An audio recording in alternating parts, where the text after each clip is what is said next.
গোমস্তাপুরের আলীনগরে বিএনপির দোয়া ও ইফতার মাহফিল অনুষ্ঠিত।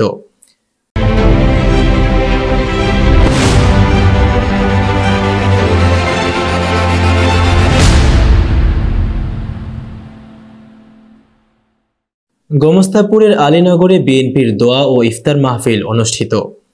চাঁপাইনবাবগঞ্জের গোমস্তাপুরে মহান স্বাধীনতার ঘোষক শহীদ রাষ্ট্রপতি জিয়াউর রহমানের রুহের মাগফিরাত, সাবেক প্রধানমন্ত্রী আপসহীন দেশনেত্রী বেগম খালেদা জিয়ার সুস্বাস্থ্য ও দীর্ঘায়ু, মরহুম হাজী গাজী উদ্দিন মিয়া ও গোমস্তাপুর উপজেলার সাবেক চেয়ারম্যান মরহুম মোহাম্মদ বাইরুল ইসলাম এবং তাদের পরিবারের সকল প্রয়াতদের রুহের মাগফিরাত কামনায় দোয়া ও ইফতার মাহফিল অনুষ্ঠিত হয়েছে।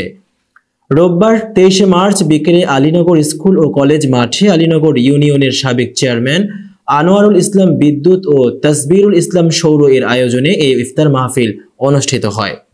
এ সময় বক্তব্য রাখেন গোমস্তাপুর উপজেলা বিএনপির ভারপ্রাপ্ত আহ্বায়ক মোয়াজ্জেম হোসেন, গোমস্তাপুর উপজেলা সাবেক চেয়ারম্যান আশরাফ হোসেন আলিম, উপজেলা বিএনপির সদস্য সচিব অ্যাডভোকেট নুরুল ইসলাম সেন্টু, রহনপুর পৌর বিএনপির আহ্বায়ক এনায়েত করিম তৌকি, রহনপুর পৌর বিএনপি যুগ্ম আহ্বায়ক সাদিকুল ইসলাম সহ জেলা উপজেলা পৌর শাখার বিএনপির অঙ্গ সংগঠনের নেতৃবৃন্দ।